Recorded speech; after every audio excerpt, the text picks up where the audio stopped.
Hello and welcome to the Swine Brothers Show, episode 94 for the 15th, I think, of July 2016. If you'd like to get in contact with the show, you can email me at ellinthemood@gmail.com. Very professional, Jim. Thank you. Facebook is Swine Brothers and Twitter's SwineBro666. I am your host, Elliot Lindemood. Alongside, I have some co-hosts and a guest. And my co-hosts are... I am the Jim. I defecate on the universe, as always. And fuck up my intros. Yes. I'm Chaswold Almighty. And we have a guest. Introduce yourself, Mr. Guest. Yeah, my name is Ryan. I'm in a bunch of dumbass bands.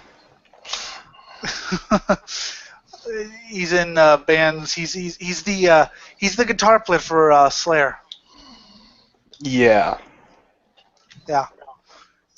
Intestinal Disgorge. God. Howling Void. Hordes of the Morning Star. A bunch of cool bands. Oh, fuck. So I guess we should delve right into just kind of... let's start with Intestinal Disgorge, because that's the band I got into when I found Horse-Splattered Walls completely randomly.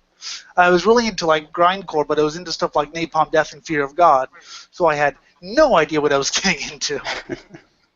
And I was like, oh my god, I think on my old blog I wrote like a really stupid review of it, but that was when I was, 15 or some shit. Actually,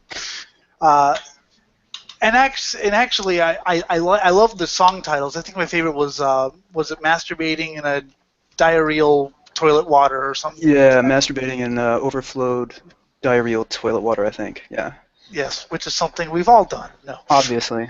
Do most metal songs arise from people just laying out the white cards from Cards Against Humanity in random sequence? Well, let's talk about. So, what was your? You mentioned satire with Intestinal Disgorge. Definitely. What was your? What were you? I guess satirizing.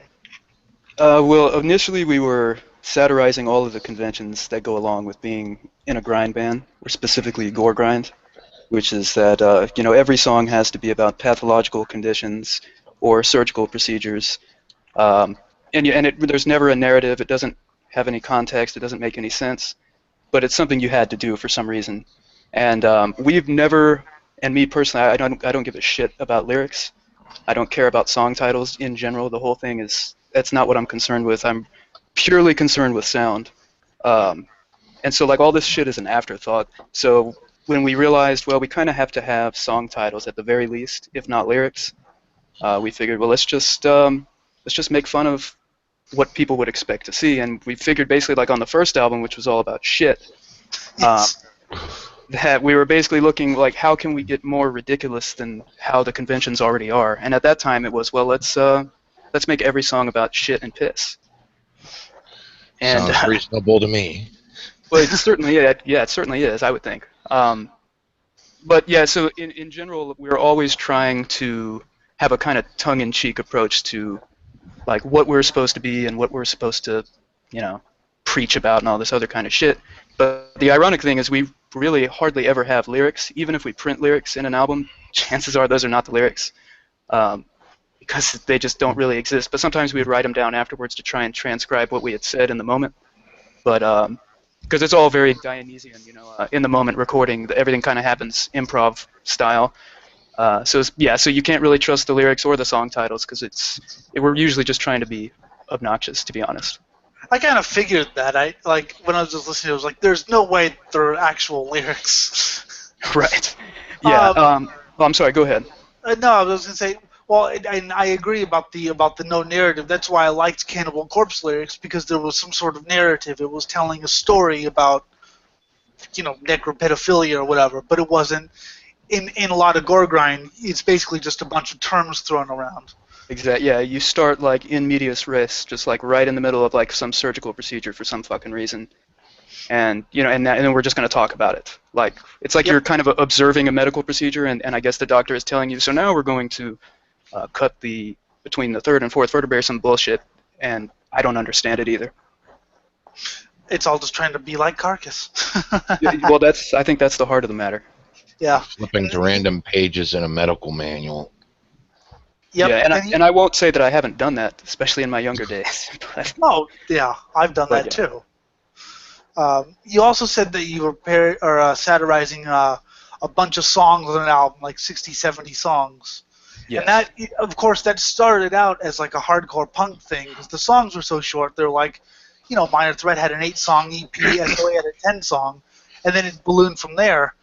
With Napalm Death having, of course, Scum with 28 songs. But there were also some long songs as well as short, and they weren't short for the sake of being short. It was just, well, let's get the energy out. And then it became, like 7 minutes of nausea or anal cunt. And I actually like anal cunt. It's not a dig, but it became sort of a trend to have, 150 songs on an album. So, you started out, and yes, your first album was all about shit. It was actually pretty funny. And actually pretty good, too. The bitch screams, how did they get started? Yeah, the bitch screams, basically, my friend Pissy, back when we were in high school, I had just kind of brought him into the band, and we were working on trying to figure out what we wanted to sound like at that point in time, because I'd been doing it kind of on my own for a while, and I don't know how it actually happened, but at some point in time, he screamed like a girl, and I mean like really authentically like a girl, and it seemed very strange because he's very tall and very large, and so I thought, like as soon as I heard that, I thought, oh my God, we have got that. That has to be the vocals, like that has to be, because there's nothing more extreme or irritating to my ears, than that sound. Yes. And yeah, and like of course over the years people have read misogyny and all kinds of other stupid shit into the decision to have vocals like that or whatever. Like, oh, well, they're just trying to portray women being killed or something. Whatever. What it is it's a very abrasive sound, and also a lot of times it's very funny to me. So I mean, we wanted to make the most extreme sounding shit we could, and I thought that we had to have those screams. And that's pretty much it. I thought they were a girl at first. I remember putting on horse-splattered walls at a party. What? I don't think I've ever heard a sentence start that way. Because I didn't really like the people. Well, no, just kidding. No, it was a good party, but it was it needed a little spicing up. So I put on horse-splattered walls. Everyone was listening to like generic death metal, which is all right, but So I was like, okay, you want. It's like Jim has a story where he put on, to really trip people out, he put on a tape of, what was it, Jim? Gray Fox Pup Cries. It was a hunting tape in order to lure predators. So all he heard was, wee, wee, wee. And I put it on there, like me and my one buddy are sitting there headbanging to it, and everyone else is like, oh my God, because I fed them a shitload of acid. They're like, oh God. As one does. That's basically what I did when it was with the horse butter. I was like, what the hell? I thought they fit great. Was it? I know the first one was a real drum, or was a drum machine. I'm sorry. When did you start using real drums? The real drums actually appeared on horse splattered walls. I thought so. And I pretty much like for almost like 10 years it was real drums until I think Abject Horrors. Yeah, even I forget. Yeah. What the hell's been going on with this stupid band? But yeah, so I mean, I do like the sound, honestly. I do like the sound of programmed drums. I think they have their place sometimes. Like Agoraphobic Nosebleed is one example I can think of, where to me it just fits perfectly, and like the more mechanical it sounds, I don't mind. Yeah, it depends on the band. Exactly. And I don't know if we did the best job with it early on, but yeah, that's what that was. I still think a big black style drum machine would be interesting to hear in a grindcore band. Oh no, I definitely agree. Yeah, I mean, and there was certainly a time when a lot of bands were using drum machines, and it became kind of cool to shit on bands for using drum machines, and all that kind of stuff. Oh yeah, but, I did my fair share of that. Yeah, I'm sure I did too. I honestly can't remember. It's all a blur. But sometimes it just really doesn't work, and I guess it kind of justifies being cautious about it. But sometimes it works, really well. So I don't really mind. I use it a lot, honestly, just because I spend a lot of time by myself and not interacting with other people and making music by myself. So I kind of have to sometimes. Well, me too. I never get out of my house. I just basically talk to people on the internet. And then I actually rediscovered you guys. Well, we'll come back to the early albums in a minute. I actually rediscovered you guys because of your I dare not say more conventional albums, but more, I guess, conventional albums like Vagina and things like that, because it was a little bit more up my alley as far as what I was listening to, which was more old style grind, like I said, Napalm Death, Fear of God, Anal Cunt. What was the transition for Vagina? You suddenly, started sounding like a punk band or something. Yeah. Well, basically, we just wanted to try something different. Like, I'm sure most people think there's never been any difference between any Intestinal Disgorge album. That's not true. But but I mean, it's for me, it's like, well, I want to keep doing the same thing where it integrates a lot of the noise and a lot of the improv and stuff. But I also wanted, that kind of old school grind feel. Yes. But honestly, the main inspiration was the band Dahmer, which is my favorite band of all time. Hands fucking down, favorite band ever. And I always wanted to kind of, not, I don't know, pay tribute to them, but kind of get a similar sound going at times. And that was honestly, I think, the biggest inspiration for that. But then in general, it was just, let's just do something different. And yeah, some people were like, oh, Intestinal Disgorge is sold out. And that's just fucking hilarious because like the accumulation of like income that Intestinal Disgorge has generated could possibly buy you a Big Mac, maybe. Yeah, how do you sell out with music like that? Yeah, I still don't know. You're not quite Nails. I think they signed a Nuclear Blast or some shit. Yeah, we haven't quite gotten that big. No. We got the personal drivers now and the helicopters, but we haven't gotten to the yachts that level yet. I have a yacht. You need the black helicopter swirling overhead. That's like 6 levels above the level I'm at right now. I got to get more experience points. You got to get the Apaches. I also heard some Regurgitate in there as well, and I'm a huge Regurgitate fan. Swedish gore grind masters.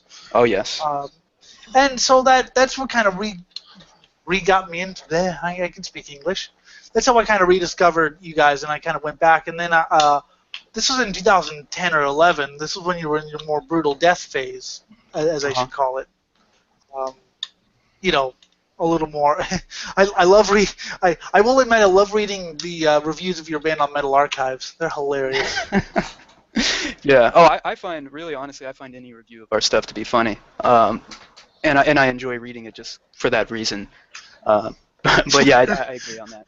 You probably read my review like a billion years ago and was like, oh my god, this kid, not only can't he write, but he doesn't get it. Yeah, I probably did. I mean, it is funny. I mean, I guess it sounds like vanity or whatever, but it's just I have to read the reviews because they're always so hilarious to me. No, I don't think it's vanity at all. I think, especially with the music you're making, I think I would read reviews if I could, of if I was making music like this. Because I always want to see who gets it and who doesn't. Yeah. And then after that, you one of the things I'm really interested in, and I think Jim is as well. We'll get back to the philosophy of satire in a minute. Professionalism, because Jim, I think, has one question about parody and satire. But I wanted to talk really quick about when you got out of the sex and shit and went into Lovecraft. Yeah. Well, basically, yeah, the main motivation obviously was I was just extremely tired of, the gore and the sex and the shit stuff. And it's just like, I constantly having to think of song titles for that stuff and make them more and more stupid every time. And it's just like, eventually it's like, nah, I'm so tired of this. But there is a more profound reason for it. And that's because the thing about Lovecraft that really draws me to it is, I guess, what you would call the sublime. Specifically, and I don't want to sound like a douche here, but I will anyway. But like the sublime, as Edmund Burke defined it in the 19th century, where he was really talking about like Gothic novels at the time and saying that there's nothing more terrifying than that which is not seen. Yes. And so like the thing about Lovecraft is that's kind of the whole deal about all of the gods of his mythos is that you get hints about what they're like and what their properties are, but you never see them, you never get any concrete descriptions. And the reason that is, of course, in Lovecraft is because these things are beyond comprehension, which I think is something else that just feels really cool, in a sublime way when you think about it. And it just gives me it gives me a real sense of, it's what horror ought to feel like in my mind. And because I really don't go in for the horror movies and the thrillers and the suspense and all that bullshit. I don't really watch a lot of movies anyway. But and I would really hate Lovecraft movies because you're forced to flesh out the things that should not be fleshed out. And to me, you can't help but ruin something by like drawing a picture of like Cthulhu or something. Like when I see someone who's done some art of it, yeah, it looks cool and all that, but essentially it ruins it for me because I don't want to know what he looks like because it's more terrifying to not know. And it leaves it up to your imagination as well. Exactly, and that's the thing is every one of us has the ability to scare the shit out of ourselves to a degree that's far higher, I think, than anyone else could because we know exactly what scares the shit out of us. The one thing I will say about Lovecraft is he knows exactly what he's thinking about. You can't just write a novel and go, oh yeah, and the horror was unspeakable. Because, and you don't know what it is. You have to give certain hints that set people in the mindset of, holy shit. Yeah, and you get a lot of the usual Lovecraftian phrases and words like Cyclopean ruins or non-Euclidean geometry, and stuff that makes you think about, you try to think of things that cannot be thought of. And I love that. That really, and the way that connects to the music is, well, the way I think it does anyway, is that a lot of the times the sounds that we're making with Intestinal Disgorge, you can't really identify the source of them. Yeah. Yeah, and so I think that it's always helped to create this sense of what the fuck am I hearing? And like I've always, in the early days, people used to tell me that it's like a lot of the vocals sounded like elephants and stuff like that, and I thought, well, that's funny, I guess, but it got me thinking. It was like, that is interesting how it just make it into something that doesn't make any sense. You know what I mean?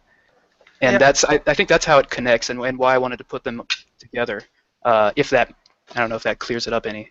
No, that does. I mean, I was thinking about Lovecraftian metal bands, and I know Lovecraft is an overused thing in metal, but I was thinking about bands who, to me at least, imbibe some of the spirit of Lovecraft. I would say early Morbid Angel. Oh, definitely. Portal. I don't know if you know the band Portal. Oh yes. That crazy ass band from Australia. And I think you guys do a pretty good job at just the madness of it. Yeah, well, I'm certainly glad to hear that, because I mean that's exactly what we're trying to do on those last 3 albums is basically make something that's incomprehensible, and that seems just very chaotic and I guess dreadful, but there's no real reason why, I guess. But this is one of my hang-ups though, is I have a hard time usually explaining what the significance of these things are and that kind of stuff, and that's why I play music, to be perfectly honest, is because it's much easier for me to communicate musically, I think, sometimes than it is to do so discursively with language. And in the same way as I was talking about the sublime, when I talk too much about something, it takes the mystery and the magic away from me. And so sometimes I find it hard to discuss this stuff. And of course people just think, oh, what a pretentious douchebag. But they can go ahead and think that and fuck themselves. But no, I understand. I understand. I was talking to the guy from Shining on Twitter the other day. The black metal band that went like super freaking nova. Oh yeah, Nicholas. And he was saying that the same thing, as he has a hard time explaining what he wants. And so basically what you're saying is interviewers are all assholes and I'm the enemy. No, not at all. I think it's unless that's what you want to hear. Yes. But no, I think it's no. I mean, like I enjoy reading interviews with artists, that I enjoy, and just to try and get a sense of what they're doing, and maybe try to become inspired myself. So I mean, I think it's definitely okay to try to explain the stuff. I just think that sometimes you really cannot explain it. I enjoy interviews that aren't. So when are you touring next? Well, we're touring in November. You mean the plug interviews? Yeah. I'm sure you're familiar with Jello Biafra from Dead Kennedys, and I love his interviews because he just goes off. What are some of the bands that you like? I mean, I know that's kind of a generic question, but I am genuinely interested in what are some of the bands that that you Yeah. Oh enjoy? no. I mean, that's a fair question. Obviously. Naked City is the first thing to come to mind. Yes. Naked City was a sea change when I first heard that. That blew my mind just to fucking pieces. And Saxophone goes grindcore. yeah, and just everything about it. Look, when I first heard it, of course, I was really young, and my first reaction was, "What the hell was that?" Yeah. But then it made me curious, and I wanted to keep going back to it to make sense out of it. And it's kind of like when I hear a band or an album or something that's just really strange. I don't know. I can't really think of a good example. I mean, Virus comes to mind. Um, at least some of the older Virus albums, if you're familiar with them. Um, Which virus are we talking this would about? be the guy from is it Guard? Oh, okay. I thought you were talking about the street punk band. I was like, Oh that's yeah, not no. strange. But yeah. So like that's an example of a band I'll listen to and I'll hear things going on in the song like what the fuck was that, and it makes me want to go back and check it out and explore it. And then of course the downside is once I figure out how they did it, the magic is gone for me. But I can't help myself. I have to do it. So you mentioned Naked City, Dahmer. I've heard you mention Macabre. Oh yeah, of course. I love. Oh man. Who doesn't like? It's funny because I was at first like because I heard they were like a grindcore band, and then when I listened to them, I was like, no, they're just a metal band. They play anything they want to. Yeah, they really have their own sound, and I've maintained that for forever. That Macabre. If Macabre released like but if Macabre released like a folk pop album next week, I wouldn't be surprised. Oh yeah, no, not at all. And of course they have the what is it the Campfire Songs album or EP that they put out. Yeah, that was weird. That was awesome. Yeah, and I'll admit like the stuff I like the most, of course, is the really early stuff. Yeah. Like Gloom, of course, or Grim Reality, or Sinister Slaughter. But yeah, Macabre they've always been a band that I've really liked and I've really honestly looked up to because they've never fit in with anyone. Yep. And that's how I've always felt, and it's how the band has always felt, especially in Intestinal Disgorge, that we've never fit in any scene. Like we're too noisy for grind, we're too grindy for noise, that kind of stuff. So that's a huge one. And of course, you mentioned Regurgitate. Regurgitate was one of my biggest obsessions early on. The Effortless Regurgitation album, of course. Oh yes, that's a classic. And like in particular, the song it just comes to mind immediately because I listened to it so much was "Total Dismemberment of the Female Corpse." That song, it made a huge impression on me, and I don't know. I don't really listen to all the kind of later albums from them to be honest, but I was just so obsessed with the early ones.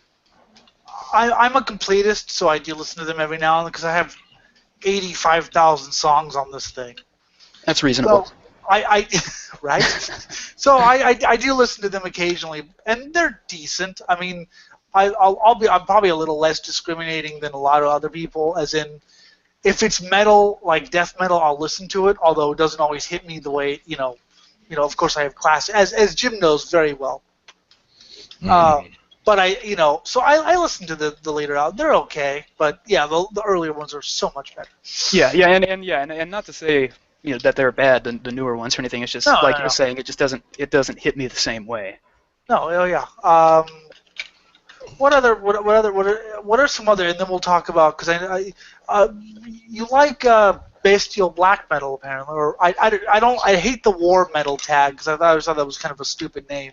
Yeah. Oh no, I agree. I mean Bolt Thrower's war metal, Sabaton's war metal because they sing about war. Yeah.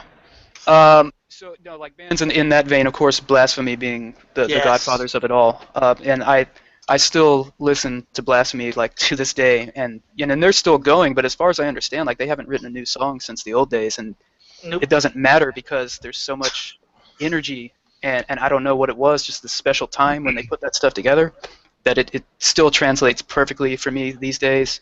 And of course, I love Revenge. Yes. Absolutely, especially the most recent album. The real heavy use of the pitch shifters on the vocals, of course, is near and dear to my heart.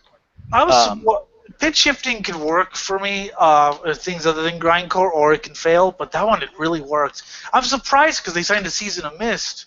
That's a pretty big label, so I was wondering if they were going to get like a huge production or some shit. Yeah, no, it's just dirty as shit like always.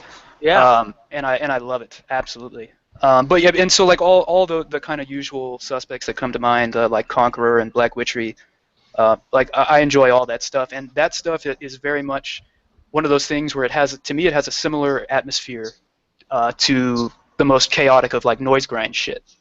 Yeah. You know, it's totally different in a lot of ways, but to me, it's the atmosphere that really counts. And I get that same atmosphere from the so-called war metal or bestial shit. So, but yeah, and it's really, honestly, it's hard for me not to enjoy a band that plays that style a lot of the time because I'm just a sucker for it. Archgoat. Oh, fuck yes. Yeah. Oh god. Oh god. Of course. Good. Then I won't kill you. Well, Yeah. see, I always call it death, or I always see. There's two schools of what they call black death metal. There's the Behemoth school, which is whatever, which is death metal with some black influence. This is black metal with death influence. It's bringing the sloppiness and the noise of black metal with the low vocals and the chaotic riffs of death metal. Whereas Behemoth is, as I said, taking the precision of modern day death metal and putting in some black metal in it. That's an interesting way of looking at it. Well, I listen to all kinds, so I have to how do I describe this band? Right. Yeah. No. It's a necessary evil. Having to describe and categorize this stuff. I think. Oh yeah, but it isn't evil. No, it's definitely an evil. It definitely is. Like honestly, the genre labels get really ridiculous. I'm sorry. Go ahead. No, I was going to say, sorry if we keep flitting back and forth from topic to topic. I don't mind. It's just kind of a stream of. I didn't actually script this because. I'm so disappointed in you. Yeah, scripts. Well, like scripts we are ever for closers. Like we script anything on this show, fucker. Jim had a question about satire and parody, or something to that effect. Well, yeah, pretty much when I was reading through the interview I was fed to prepare for this, because I am only vaguely familiar with Intestinal Disgorge. You're better off that way. I'm not familiar at all. I'm winging this fucking big you're time. the winner. Anyways, as I think was that's reading more it, metal. Who prepares? Metal's not for preparers. They're squares. What's that, Jim? Okay. Anyways, as I was reading through it, you put a lot of emphasis on this being a satire, Intestinal Disgorge, that is. And even though the interviewer brings up that he tries to say, there's more parody to it or something to that effect, I was just wondering exactly how much do you think this project has been dissecting the conventions, just throwing it into the shitter to expose it, and how much of it has been like parody just to make fun of it? I think that's an apt word, the shitter. Yeah, I would say that if we were looking at a spectrum, that it would be almost entirely to the satirical side, which is, I would say that the difference would be that we might be parodying something, but in order to get a point across, instead of just lampooning something for the sake of lampooning it. But again, how effective that is, I don't know. But it was always important to me to kind of smash the expectations, because I've kind of always been that way, and it's innate to me to kind of like I was saying earlier, to not really fit in this shit. And so like if we had put out our early albums and had just kind of, I don't know, been exactly like all the other bands, I would have felt really shitty about it. Yeah. Like to me, especially at the time, like I had to point out that this shit is stupid, man. Like you can't honestly think that there are rules in this shit, can you? Like it's stupid, and yet and yet you love some of the bands, which was I was about to get into the whole loving satire, or loving satire, but at the same time you like the bands or whatever, which is something I've done before. With my own. Yeah. No, and it's totally possible to have conflicting opinions at the same time in your mind, and like enjoy music that you don't agree with for any other kind of reason except from just the sound, Yeah, like for me, right? But yeah, and like I'm always going back to the sound thing, and like that's why I can listen honestly. I feel comfortable listening to anything, no matter what the content is, because I'm really not concerned about the content that much. I know other people might disagree, and you're helping to drive this world back to the Stone Age or some bullshit, but I don't give a fuck. That it really is, it's about the sound and the feeling it gives me. And I don't want to go, I guess, too far into this whole thing because I just sound more and more like a jackass. But having said that, now I can freely feel like a jackass. But basically, an example that I always think of when I'm trying to explain this shit to myself is it's about barriers.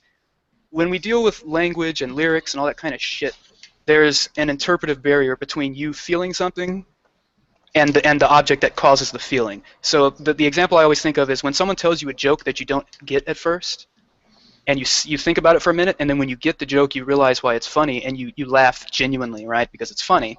Yeah. But there's that delay. Whereas if I were to pull a chair out from under someone as they're sitting down, and they fall down, the laughter is instant, and the feeling is instant. It's like, wow, that was funny. And I don't need to think about why it was funny. I don't need to explain why it was funny. I mean, I'm sure someone will be like, oh, you son of a bitch, you think it's funny for someone to get hurt? And the answer is yes, obviously. They used to do that to me all the time, and I used to laugh along with them, and people were like, oh my god, you did that to a blind guy. I was like, no, I thought it was hilarious. Well, and that to me, that shows a great appreciation for humor, which is essential.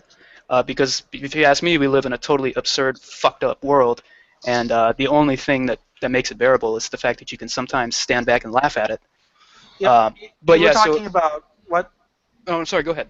No, I was gonna say you were talking about basically not letting content. And I listen to a fair bit of NSBM because some of it sounds good, and people people rag on me. Oh my god, you must be a racist or you're encouraging racism. I'm like, dude.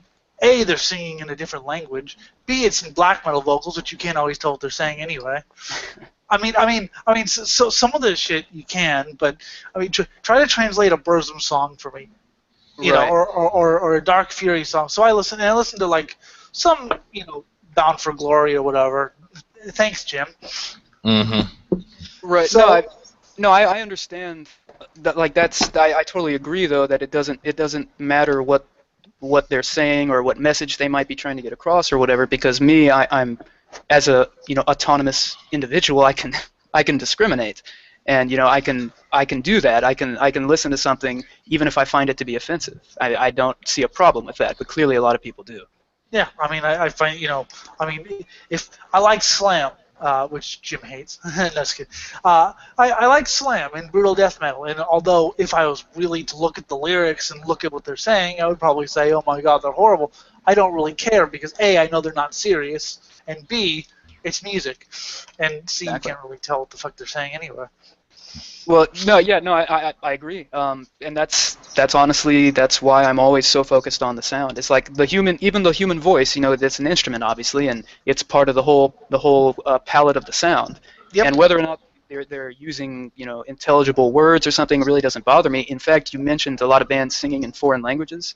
Like, Yeah. I prefer that because I don't want to know what the lyrics are saying, because if you translate them, they're going to be fucking stupid. Swedish sounds great when you mix it with hardcore punk. Swedish and hardcore punk, it's made for each other. I'll say that. Oh yeah, no, definitely. And I'm definitely not saying that there aren't good lyrics out there. I just mean to say that for me personally, what I imagine the lyrics to be when I hear something in a different language is always going to be better than what they actually are. And that's just me going back to that same shit from earlier. I was talking about the sound in general. I wasn't talking about the lyrics. I was talking about the sound of the Swedish lyrics. Oh, I got you. I don't know what they're saying because I don't speak Swedish. Right. Mixed with the music, so I often treat music or the vocals as another instrument. They might be saying words, and I might understand the word, but what would Chapel of Ghouls be without David Vincent's vocals? Regardless, I mean, we talk about puppies and kittens, but where would the song be without Vincent's rasp? Right. It wouldn't be as good, I don't think. I totally agree. Yeah, and there's and no, I see what you mean about the kind of the phrasing and the cadence of apparently of like the Swedish language and how it seems to fit that certain style of music. Honestly, that's one of the things I really enjoy about Shining. You mentioned Shining earlier. Is that he seems to have a really interesting way of phrasing, and capturing a different rhythm with the vocals, as opposed to kind of just holding a sheet of paper in front of your face, like I think a lot of vocalists do, Hmm. and just kind of whenever the muse moves you to make a sound, you do it. Yep, But exactly. it seems like. And Go ahead. like Attila from Mayhem. A lot of people don't like Attila from Mayhem. Oh, well, I they're out of don't their like him minds. on something. What happened? I'm just saying they're out of their minds if they don't like Attila. Some albums I've heard him on, like the newest Mayhem one, were okay, but like I think on Doom Satanas, I love his vocals because they just it's like he's really feeling the music and he's like, okay, he's basically just feeling it rather than thinking, okay, I'm going to do black metal scream here. Mm-hmm. He just feels it and goes, as Euro once said, he sounds like a sick priest. Yeah. No, yeah, I absolutely love that album, and I remember, I think I was watching an interview with him a while back where he was kind of explaining that to him at the time when they were recording it, that it just made sense that the vocals would be done that way, that it was supposed to be evil sounding and this kind of stuff, and for him that's what it was, and I was like, no, I totally agree. Not to change the subject or anything, but that makes me think if we're talking about vocal performances that are just amazing, I would have to say the Bethlehem album. I guess it's Dictius te nocere, which supposedly means you must kill yourself, but I took several years of Latin and I don't think that's right. With Andreas on it? Andreas, whatever his name is, from the first Shining album? No, the vocalist on this one was, I think his name is Lanferman. Oh, okay. I was thinking of the first one. Yeah, okay, that one. Okay. That is the most extreme vocal performance I've ever heard in my fucking life, and to this day I listen to that album at least weekly. And to this day I just cannot get over how just unbelievably painful and pissed off and otherworldly and just everything that those vocals are. And I think of that whenever I think of these things like Attila, because Attila, not in the same way, but he gives me a similar feeling. Even the guy from Marduk right now, I really love Ariok or whatever I his like name him is. with Funeral Mist and yeah. Oh yeah, and a lot of people, or a lot of my friends actually I talked to, don't really like his vocals, and I'm guessing it's because they're not conventional, and I don't know, but to me, they're so kind of out of left field and weird sometimes that I love it. That's why I kind of like the band Deicide. I know they're really mainstream and shit, but he puts so much into the emotion rather than just the technique. Anyone could growl, but he puts, like, if you listen to like Creatures of Habit, he just sounds like a frothing maniac, and that's what you need for that song. You don't need for Deicide, especially for that band, you don't need some sort of trained Gorgutsian, well, I don't want to say Gorga, that's but some sort of trained, like, Opeth-style vocals. What you need is, it's all about being pissed off about religion and shit. Oh, so yeah. You need someone who basically is a frothing lunatic. Yeah. You're talking about China. I'm going to go see them live. I hear they put on good shows. And any band that tells you to be depressed, I can enjoy because we have too many, like, positive metal bands. Oh, no, yeah, I agree. I mean, to me, honestly, in the end, it doesn't really matter whether it's positive or negative, because I'll turn it into something negative myself. But, yeah. Me too. But, yeah, I love Shining, and I get shit about this from people, at times. Oh, you like Shining, I don't know what that means. Like, you're into, mainstream. Like, mainstream metal. It's like, no, I find the atmosphere to just be so unbelievably sinister that I cannot resist it. Yeah. Well, I get shit for liking Napalm Death still, so there you go. Yeah, well, I mean, people are always going to give you shit about everything. I mean, welcome to the world. But yeah, like you said about Deicide, man, you'll never hear me say a bad word about Deicide. I agree with everything you said about Glenn Benton. And of course, I prefer the early albums, which is kind of a theme. But yeah, he's never, in my opinion, he's never lost that intensity, and his vocals to this day, I still love them. I still have. I have all the. I saw them live in 2013, and it was with Disgorge and Broken Hope. And Disgorge is the singer from Cephalotropsy, who I love. I like Angel Ochoa. Some people don't, but to them I say, go jump off a cliff. And Broken Hope is good. I like that's a classic band right there. But Deicide just blew them out of the water. Yeah. Shit, man, I still listen to old Deicide albums too. I don't listen to a lot of new music. I'm pretty much stuck in like the late '90s, but yeah, it seems like I was going to say something else about DSI, but really you captured all of that, man. Let's maybe we'll go back to Intestinal Disgorge in a bit, but I want to talk about your other projects. Sure. One, probably the coolest band name in metal, the Howling Void. What's that about? It's some sort of funeral doom, Yeah. right? Yeah. Basically, the idea there was to make a funeral doom band along the lines of like Shape of Despair or Yes. Evoken, and I know some people, Evoken's not funeral. Find something better to do with your time than argue about these things, is what I would say to that. Yeah, But I never understood that, and I love funeral doom. It's so I'm one of the only people that I know of who can listen to funeral doom like on like the happiest day of my life, and I can put on some Beyond Black Voids or Esoteric or oh yeah, I could go running to some Thurgathon yeah, or whatever. running. But yeah, so what I yes. wanted to do was I wanted to make a band like that, but I wanted to put the synth atmospheres that I found on In the Nightside Eclipse, which is still my favorite album of all time, from Emperor. Yeah. Because that album was another one of those sea change albums that changed my whole fucking life when I heard it. And I thought I never knew that you could bring in this classical orchestration and mix it with black metal and have it work so well. And a lot of people have tried to do the same thing since, and I think have failed pretty badly. But I don't think I've done anything spectacular either. But that's what I wanted to do with the Howling Void, was put that kind of keyboard atmosphere on top of just the lowest Yes. fucking funeral doom I could. And so, and I've been doing that, but that band has kind of evolved over time, so it doesn't really sound so much like that anymore. But yeah, that was the idea. It's still crashing. Well, that's good to hear. Trying to keep it that way. But lately, I've been putting a lot of like Celtic folk melodies and folk motifs and stuff into that because I wanted to try that. Because I can never disagree with Celtic folk melodies. I mean, I love Primordial and. Oh yeah. You were talking about Sympho black metal, and of course the first the first band that came to mind is Dimmu Borgir, which I think had some decent albums at first. They did. I totally agree. I think Stormblast was a really good album. Yeah, Stormblast to me, and that's another one of the CDs I still have. I still own that CD. I got it in high school 1,000 years ago, and I love that album. I really don't like For All Teed, and I don't like anything after Stormblast, so I pretty much only like Stormblast, but it's incredible. The first album I got was In Sort, whatever it was called, and I listened to it, and it was okay. I still have it somewhere around here in this cesspool of filth that is my studio, i.e. house. And I still listen, but it's just, it doesn't hit me like Stormblast. There's just something with that production, and I think symphonic. See, I'm going to show off my nerd right now. I love symphonic power metal. That's the one thing. Like, I think symphony works with power metal. With death metal, I don't think it works very well. That's just my opinion. Like Flesh God Apocalypse and shit. Although I like Septic Flesh, but right. Sympho black metal. I can't really think of any band who really.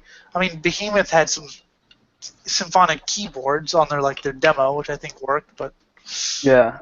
No, I mean, yeah, and like I said, it's kind of hard to pull off. I think, like that Emperor album, I think will never be touched. But no, there have been other things that they tried though. They did, and I don't blame them. But it's like I'm trying to think of other examples. Now, of course, I'll be crucified for this, but the early Cradle albums, specifically Dusk and Her Embrace, I loved that when it came out, and I still, to this day, I still like that album, and I still think that a lot of the synth work on that album is really cool. I like Cradle of Filth. I'll even defend them to this day. I know people. They're mainstream, but they're at least decent. Yeah, but if you want to listen to whatever you want to listen to, you know what I'm saying? I actually got they actually released the first version of Dusk and Her Embrace that was never recorded, or that was never read released. about that. I've heard it. It is. I don't think it's quite as good as the original, but I think it's a damn good. I think you should at least stream that. Really? Because honestly, I was going to avoid it because I didn't want to. Because it's like when they re-recorded Stormblast, and in my opinion, just fucked it up completely. I call it more of a pre-recording than a re-recording. Actually, the one you like, well, that's true. Like is the re-recording. So I would at least listen to it. It's interesting to hear a different line of the first lineup do those songs. I like. Jim actually got me back into Cradle of Filth after me despising them for the longest time. Yeah, but no, and so like that's another example I think of a band that got it right. Oh, At yeah. least sometimes in my opinion. But there was that, and I guess honestly, not a lot of other bands come to mind, and they're probably out there. I'm not a a fucking encyclopedia of this There's one shit. band called Dis. I don't know if you know the band Dis. They're like a black death metal band from. It was one guy from Indiana. Never met him. Doesn't Someone ring a else. bell. I found them for free on the Internet Archive. So they did something with keyboards, like symphonic keyboards. It was really good. They did an Emperor cover of oh god, what's that known song from the second album? Lost and Curse of Reverence. Right. And I swear they did it better than the original. Well, he did it better than the original, I should say. He had programmed drums. Yeah, look up the band Dis, D-I-S. They're really good. I'm trying to think of other symphonic black metal bands. We'll get to that later. What about Hordes of the Morning Star? Great band name, by the way. That conjures like images in my mind of just star demons and shit. Right. Yeah. Well, and I'm glad because we actually spend a lot of time kind of agonizing over band names, or at least I do. But yeah, Hordes was, or is, I guess, technically, I guess it's still around. That's just my foray with some friends into black metal. And we started doing that right around the time that Intestinal Disgorge was transitioning into the whole D-beat thing that we were talking about earlier. Yep. And we were trying to make, as always, we were just, in the beginning, we were trying to make really extreme and obnoxious sounding black metal. Mm-hmm. And we did some early demos where me and my buddy Jacob who were the only people in the band at the time, were doing vocals and just trying to sound as intense and extreme and over the top as possible. And as a result, it sounds totally fucking stupid. And that stuff's on YouTube. I've noticed. I don't know those. I know the album. I don't know the demos. Yeah, and so that's kind of. I still like it, but yeah, it was definitely trying to be real over the top. And then as we were working towards putting an album together, we were trying to focus more on making like some really good atmospheres and melodies. And I think we did pull that off. We actually recorded the only album we did. We recorded it twice. Yep, I noticed. Yeah, and the second time is, in my opinion, it is the better one. And we also had another friend of mine, Lyle, play the drums on that one. And Lyle is one of those prodigies that they make me sick. When he sits down at the drums and he just destroys them.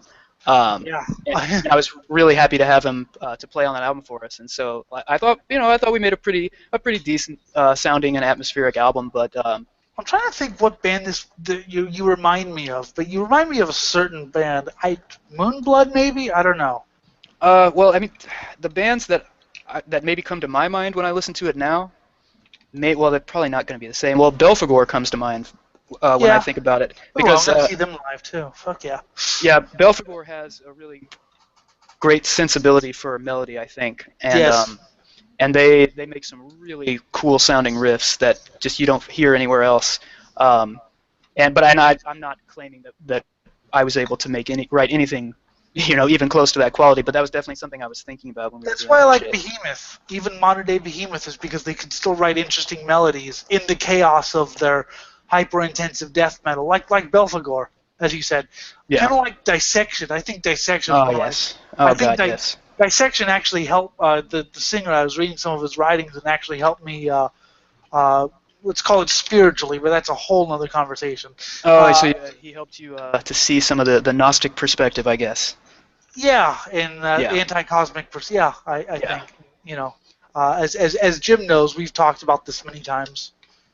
I even like their third album, which nobody else likes. Yeah. Oh no, I enjoy every Dissection album, and that includes Re and Chaos. It's it all again. That's another band that seemed to have an atmosphere, a feeling that was when I hear a Dissection song, I know it. Yes, and it's one of those bands that's not heavy. I mean, I wouldn't really describe the Re and Chaos as heavy, but I would describe it as just magical. It's just it's almost like church music. Yeah, like and I admit church music. I admit not being very into it when it first came out, and I listened to it, but I gave it more and more chances, and eventually I realized I love that album. I listen to it front to back, and that's something I don't normally do. Oh no, me neither. I mean, I usually just put it on shelf because, like I said, I have so many songs on here. A lot of them on CDs, but after I got my shit ripped off, I started downloading because I got my shit ripped off, and I'm not gonna, $2,000 down the drain. Yeah. Which I've had so many musicians bitch at me for that too. You're downloading our music. It's like, dude, yeah. Well, Yeah, like now we're not going to get that vacation on the Mediterranean this year or something. Like, honestly, you're not what the gonna hell get that difference does it I make? mean, you're not gonna get that 2 cent. I mean, even like Shining is like, I don't care if they download our music because, like, I'm gonna go see them live and I'm gonna go buy a T-shirt. That's how they get their money. Exactly, and that's where I never learned because I just refuse. I mean, we played a few shows as Intestinal Disgorge over the years, but in general, I don't play live because I don't like people and I don't like being out in public and I don't like interacting, and all that kind of stuff. If you're ever in California, you're welcome to play at my house, though. Well, thanks. No, that's good to know. I mean, I do enjoy the whole performance. I do love it. I do enjoy doing it, but it's everything that goes along with it that makes me just, I don't know. It makes me sick. And there's other things that go into it, but in general, I'm pretty much a recluse. Oh, me too. And That's why. Yeah, Yeah. I really don't like. It's not necessarily that I hate people. It's just that I hate interacting with them a lot of the time. I don't like people from my hometown. I mean, let's look here. My closest friends, sorry, Jim, are on the show, and Jim's from Pennsylvania, and Chaz from England. So I like to talk to people on the internet. I like to, because you really get to find people who you kindred spirits. Whereas around here, it's kind of like, well, you like some metal, okay? Well, you're the best I can find. Yeah, and then you have to have those awkward conversations about metal. Like with strangers and stuff. Like that's why, like, I don't like wearing shirts out in public for different bands because I don't want to talk to anyone about them. I usually just wear car racing shirts because I'm a huge motorsport fan. Right. Well, yes. So, That's good because it's never fun. T-shirts you think you wear. Shut up, Chad. Oh, he's making a blind joke. Haha, very funny. He does that like every. It's probably got Justin Bieber's face all over it. That's what I'd do to you anyway. But that's what I might do. People need to donate to the show, and I'll actually fly over to America and replace all of Elliot's fucking T-shirts with Justin Bieber T-shirts, and he won't fucking know. You can take some of mine. I'd shoot them in with gay porn. Oh, that would be good, yeah. You were talking about band names, and I'm horrible at names. Like, this show was originally Political Trendy Radio, for no other reason than it was a song I liked by a very obscure band.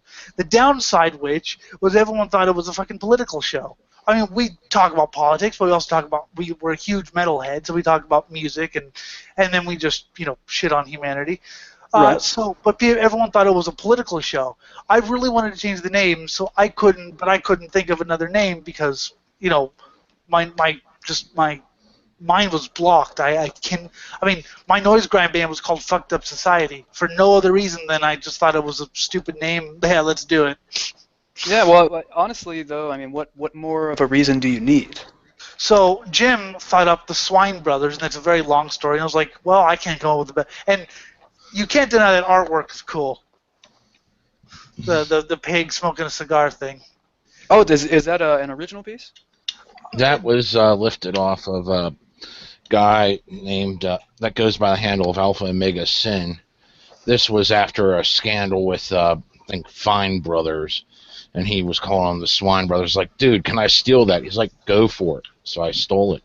Oh, I see. And I'll just say that again. That is not what I look like. If we're going to be a metal show, though, we should call ourselves something like the Hip Shit Fist or something like that. Shut up. Chaz is the non-musical one here, but he has a lot of insights into political issues. And of course, there's the one band who I can't. Yeah, there's the war metal band. How did you get signed to Nuclear War Now? That's what I want to know. Oh, well, there's lots of secret handshakes and passwords and stuff like that. Meaning, kind of like how I.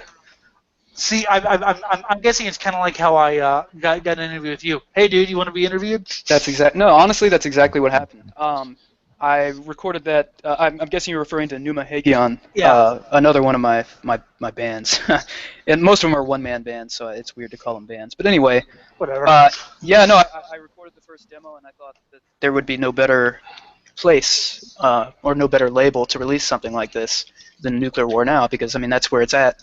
And so I emailed I just emailed them out of the blue and just had a link to the demo and just explained what it was all about, and they were down, and it was like, yeah, let's put this out on tape, and I was like, of course, man. Yeah, I mean it's a great it's a very good. I mean, well, you've been lucky in that respect. You're and by the way, we'll email links. If you can email me with some links you'd like to put on the show description, that'd be awesome. Sure. Basically whore yourself out. I have no problem with that. You've been lucky in that respect because Intestinal Disgorge has been released on some really big Brazilian, well, I wouldn't say big, but known Brazilian grindcore labels. Yeah, no, honestly, I have been lucky a lot of the times, and I don't know if it's deserved at all, probably not, but yeah, but really all I could say is you have to try, you just gotta reach out, and trust me, I've had far more rejections and far more emails that never went answered, trust me. Yeah. Like every time I put out a release on Bandcamp, which is quite often, with different bands, I usually try whoring it out to a label or two beforehand, and it usually never goes well. So it's a mixed bag, but you got to try. That's how I got, because your thing is on Metal Archives, your contact information, your email. So I was just like, well, he seems pretty cool and he seems pretty affable. I wonder if he'll, so I just, asked, what the fuck?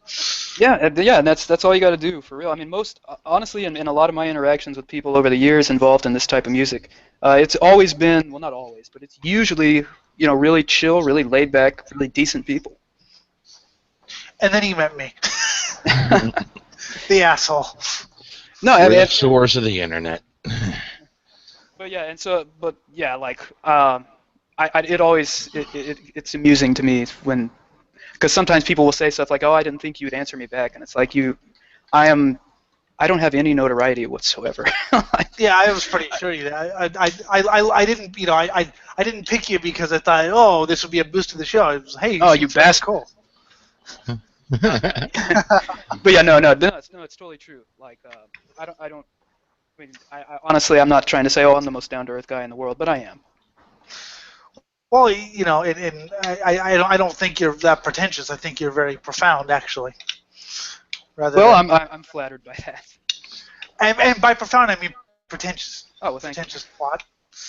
What do I have another? Sorry, my mind just blanked out for a minute. I mean, so what? So are you going to release an album with any of the bands anytime soon? Any plans for future recordings? Yeah. For example, Numa Hagion, well, there's going to be tape versions of the second and third demos, because I did 3 total demos on that. And those will also be out on Nuclear War now, probably in the fall, maybe, of this year, I think. And then I definitely want to write a full length on that. Yes. So, I mean, I'm definitely going to do that. It's just not underway yet. Right now, what I've been working on, I've just put out 2 demos, like, in the last 2 weeks. For another noise grind project that I'm calling Blurcane. Yes, I know them. Well, I've heard, yeah. Yeah, and so I put like a 2-minute demo out like 2 weeks ago. That's what it's called. And then I did another one last week where I've got a friend of mine doing vocals on that one. And that's just I wanted to take the early anal cunt blur sound, when they used to refer to their songs as like a 20-second blur or whatever. I wanted to do that, but I wanted to mix it with the Naked City sensibility for intricate scoring, and most people will listen to it and think, oh, here's just some stupid-ass improvised noise grind. But the funny thing is I actually put a hell of a lot of work into composing at least the drums, the rhythm section on these songs, and then everything else is improvised on top of that, but it's meant to sound very together, and it's meant to sound like it's very planned out, even though it's atonal and noisy and shit. And I'm actually like really kind of excited about it. I know it's never going to go anywhere. No one's ever going to care about it, but that's kind of how I do things, and I don't mind. Yep. But that's how I did this show. I mean, I literally did this show because my dream was to be a podcaster or a broadcaster. It was, it was literally, it wasn't like I wanted to get big. It was just like, well, this seems cool, and I know how to talk. Do you like Painkiller, the other John Zorn band with Mick Harris of Napalm Death? Oh, hell yes. Yeah, basically, and I know it's a lot of people, I guess, that are really into Zorn's stuff will usually say, oh, I like anything he's involved with. But, I mean, I usually really do. but I really enjoy when he collaborates with Trevor Dunn, who he's one of my Trevor's one of my fucking heroes. I mean, I honestly like everything that he's involved in. It's kind of similar to Zorn to me. That if Trevor Dunn is playing bass on something, that I know I'm gonna dig it. Like I absolutely know it. And especially when he's playing stuff that Zorn has composed, oh man, that shit blows my mind every time I hear it. And it could be like the Moonchild Trio is the first thing I think that comes to mind. No, there's several others, and of course I'm blanking right now. Yeah, Of course, yeah. But yeah, I wish that's another one of my dreams though is to kind of if I could someday collaborate with either Zorn or Dunn or anyone in that circle, because I really respect all those guys as musicians. Because I'm an autodidact. You know, like I still to this day I can't read music because I just don't bother to learn. yeah. You know, I taught myself virtually everything on all the instruments I play. I took drum lessons when I was in 5th grade, but that was the extent of it. I did too. I sucked. But yeah, and so but just over the years, you know, I'd pick up instruments and learn it by mimicking what I like to listen to, you know, and all that kind of stuff. And I'm really interested in composition, even though I'm not skilled in it. Oh, me too. Technically. I can write music, and the way I write music is I basically just hum it to the people, or you know. I remember I was writing a Moonblood or Nargaroth-esque black metal band, which, by the way, fell apart before we recorded an album. But we have an album written somewhere with really interesting lyrics that me and a friend wrote, all about like anti-cosmic Satanism type thing. Right. And the way I wrote lyrics, or music, I wrote some of the songs was basically just hum,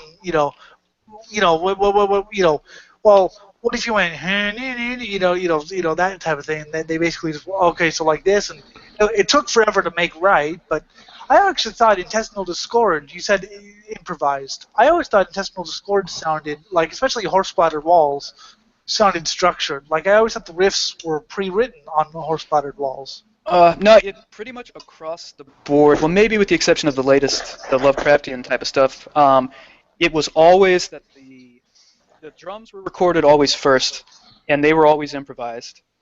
And then I would go back over the drums and, to an extent, write riffs for them on certain albums.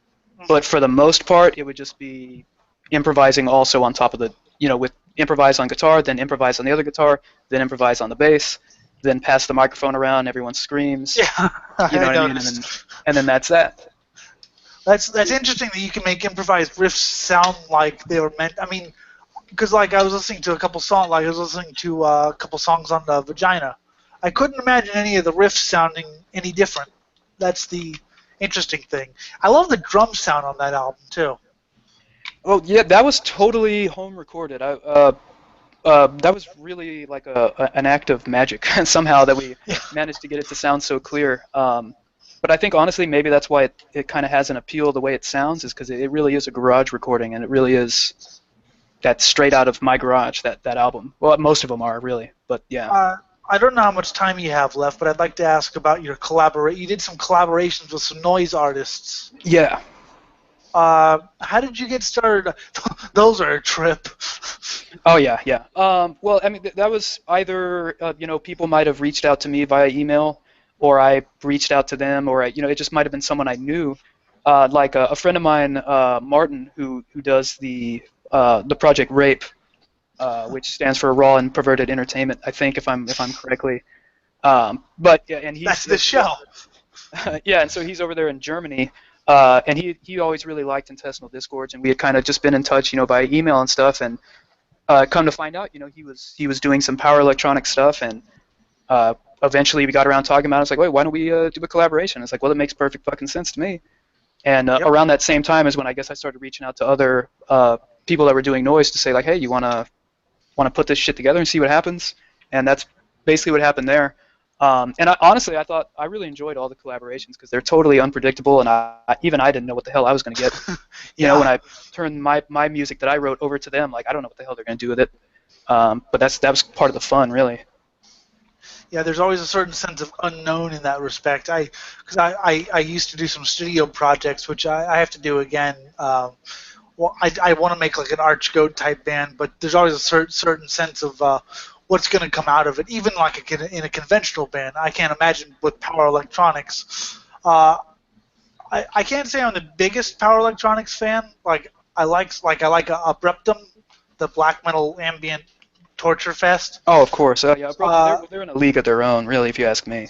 There's one band, ATTA whatever. It was Eric Keller's post Fear of God harsh noise band. I don't know if you've heard of them. Oh, actually, no, I haven't, but it sounds delicious as shit. I raped Jesus. Oh, that's always good.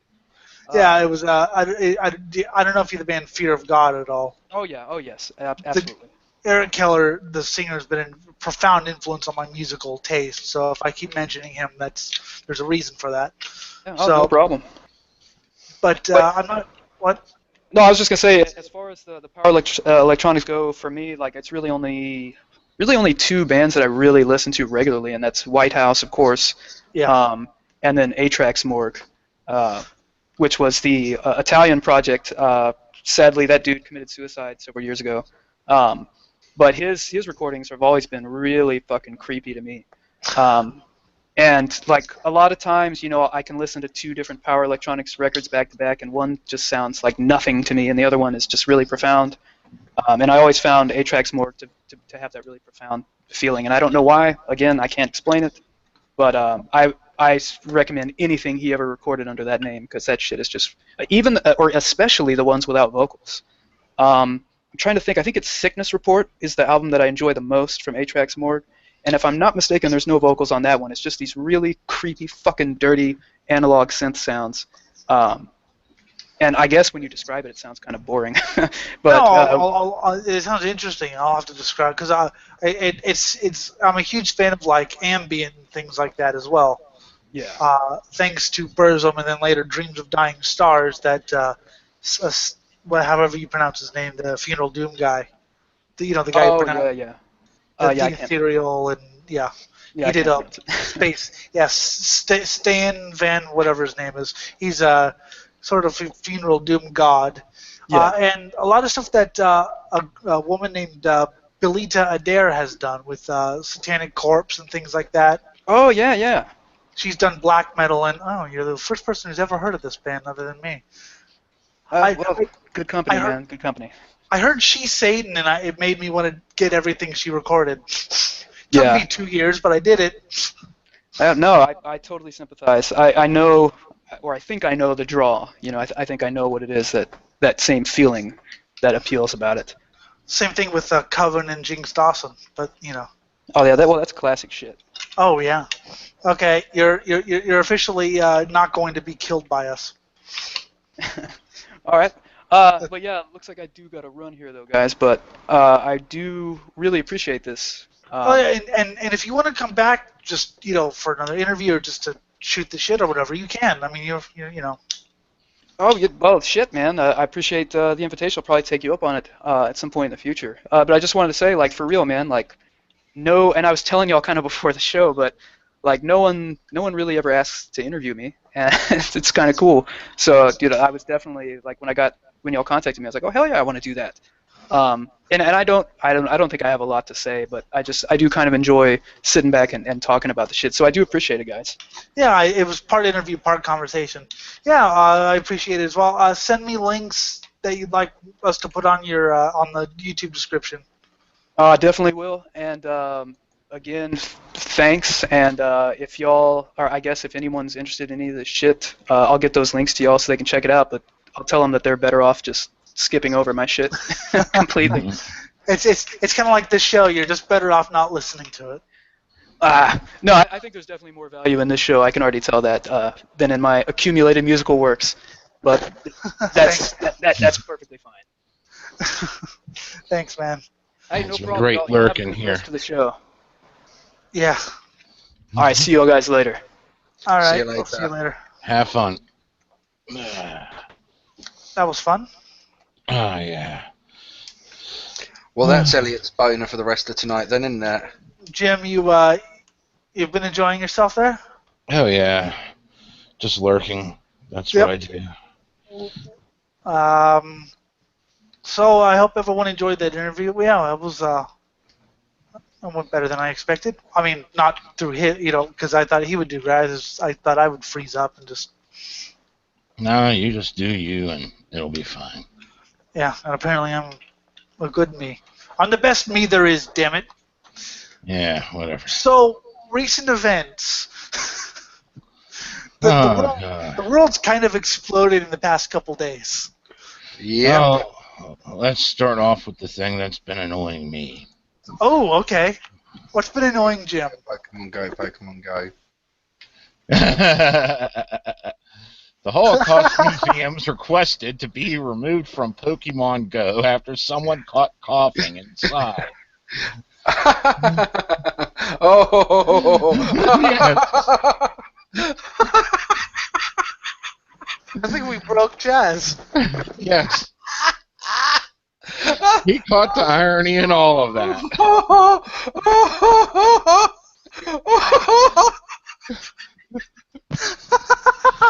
We broke Jazz. Yes, this is great. Oh, that is too funny.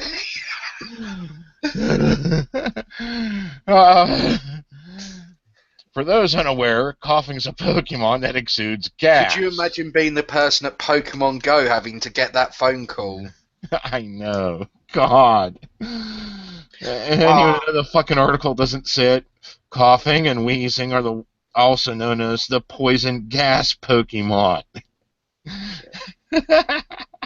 It's just too delicious. It could have been funny. It could be funnier. They could have caught a Ghastly in there. Oh God, yeah.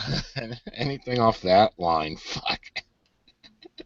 The Washington Post reports that the Holocaust Museum director said the following regarding Pokemon Go developments.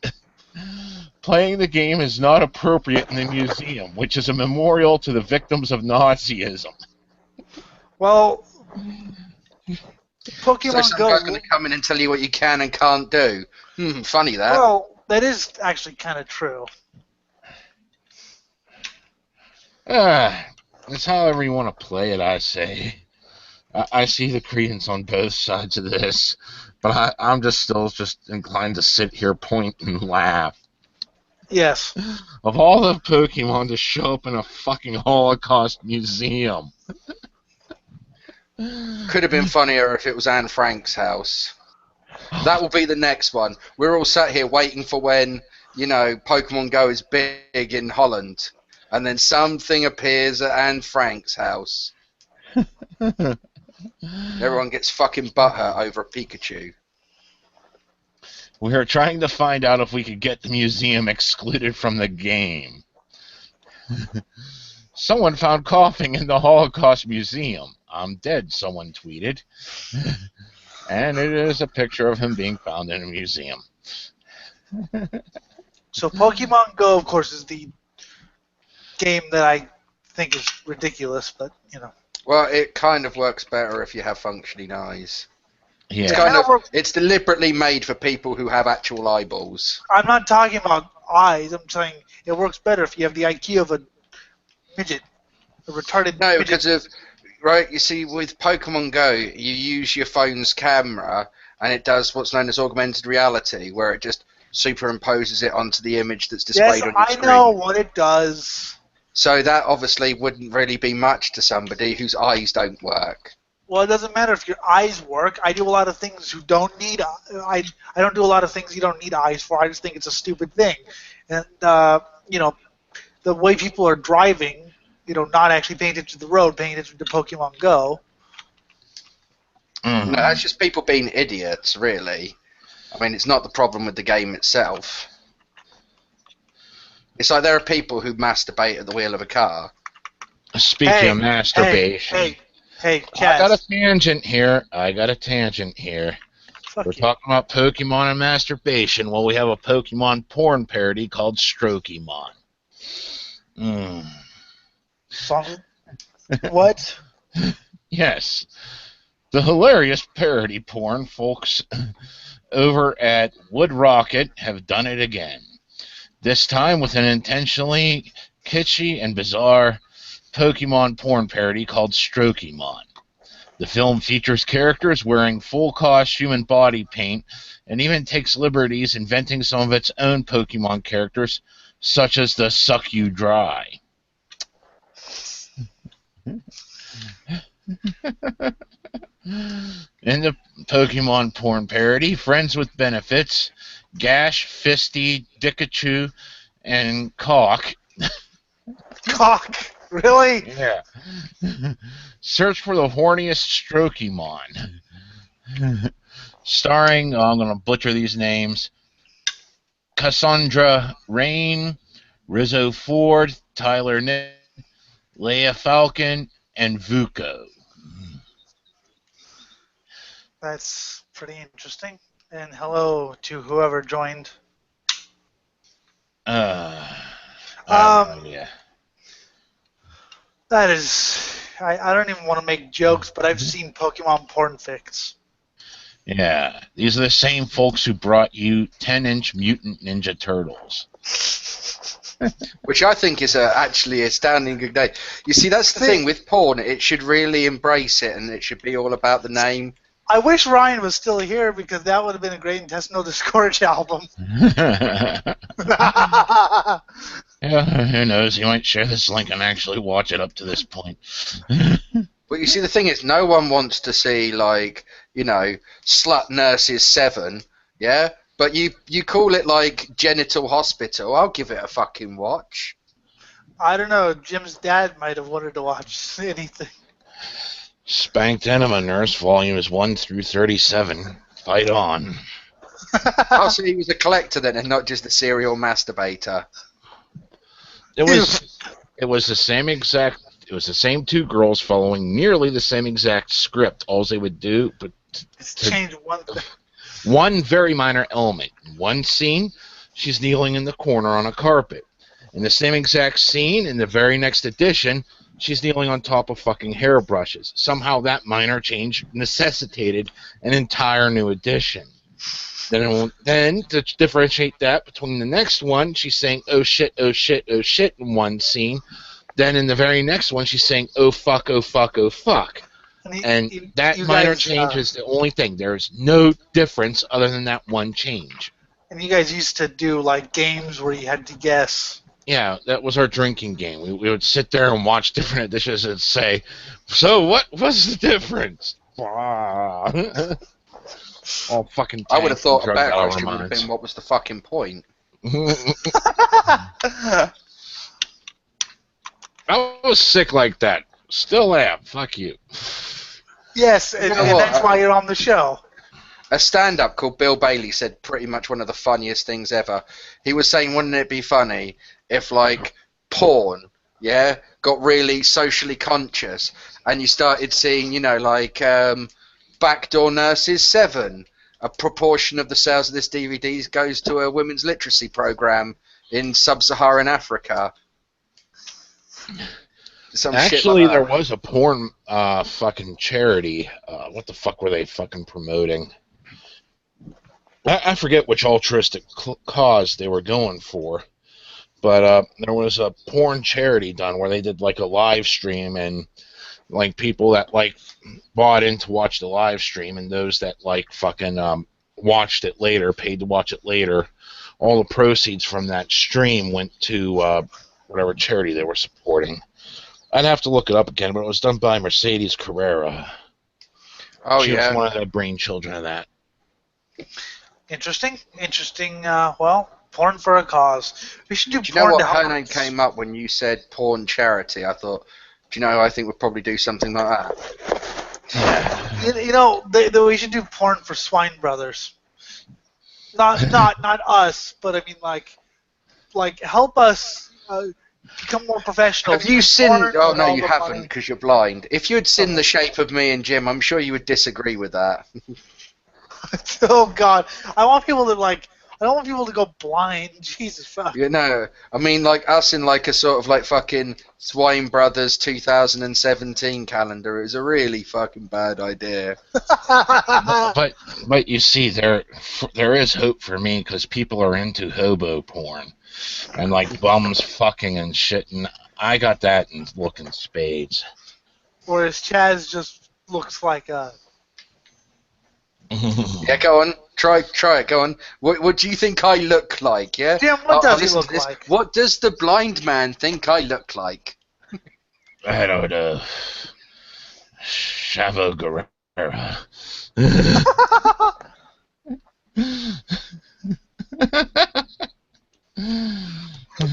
So our first show in like 11 days, and we do this. Yeah. Well, let's get back to point here. This was found in a newspaper that I do not know or something. It's definitely printed on a regular newspaper thing, though, in the technology section. I don't know which city, which fucking thing this is, because they don't have that on here. But this is an article by Robin Venter. And the title is Pokemon Go is not a chat-up invitation. Yes, Oh, it I've is. seen this. Oh, you have? Yeah, I've seen this article. Yeah. Yes, it is, and I have no basis on that other than if you say it's not, I say it is. And the article starts, in quotes. Oh man, did you get that Eevee? I jump, my attention buried so deep in the events on my phone, I had no idea there was a man standing next to me in real life. You're on Pokemon Go, right? He asks. I nod, suitably embarrassed for a 27-year-old woman who definitely has better things to do than wandering the streets throwing fictional Pokeballs at made-up creatures. So you're degrading the activity you're doing. Okay. These are the type of people that just follow any trend going to try and But, fucking stay Jim, relevant. really quick, not to break the fourth wall, but I'm sending you the links he's given me. Okay, be sure to fucking send them in my chat. Yep. There was an Eevee here, now it's gone. Did you catch it? No, I say, face deliberately glued to the screen as I attempt to slide away in an unsubtle fashion. He follows me. It's okay, don't worry about it. I don't mind if you did. God. He says, correctly registering the discomfort in my facial expression, but failing to understand there are non-Pokemon related reasons why a lone woman might not want to talk to a strange man on the street. He then proceeds to introduce himself, enlightens me with his opinions on how glitchy the game is. Then Hold on, asks, can I just quickly interrupt you, just because of the vein of which this is taken? I just want to mention something that's even more fucking loony. In a county in England, this could be considered an arrestable offence. It would not surprise me. Just trying to fucking make friends, possibly flirt, whatever. It's fucking arrestable because it's fucking harassment. Well, you're not allowed to interact with anybody in the real world anymore. People have forgotten how to do it, and they don't really like it. We're only supposed to communicate now through Facebook or Google+. If you try having a conversation in any other way, then it is a very threatening behaviour. Yeah. It's microaggression. And this is why humanity needs to be purged. There you go, Jim. Sent you all the links. There's like 6 of them, but he has a shitload of bands.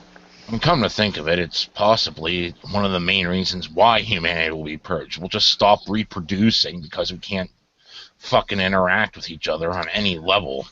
Well, Yeah, that's but funny because the whole thing you get from feminism is that women need to be afraid of what men will do.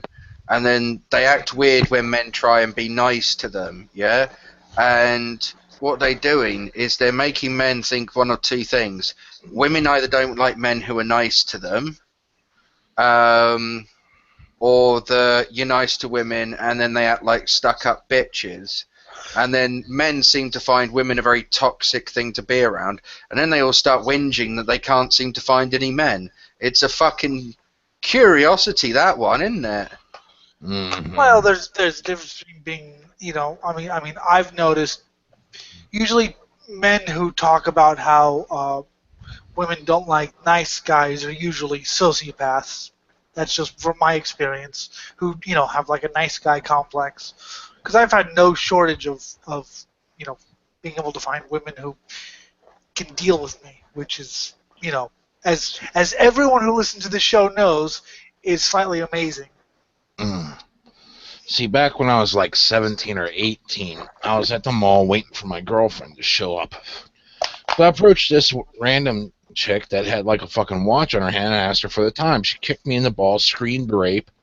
I was fucking taken down to the office for half an hour. She said her thing to whoever was the fuck around, and like didn't show up for anything. Whenever they reviewed the footage, they saw that I maintained a good 3 feet from her. She was the one to approach me, only quick enough to fucking kick me in the balls, so there was no attempted rape like she claims. That's why I was let out of the office, because of fucking security footage.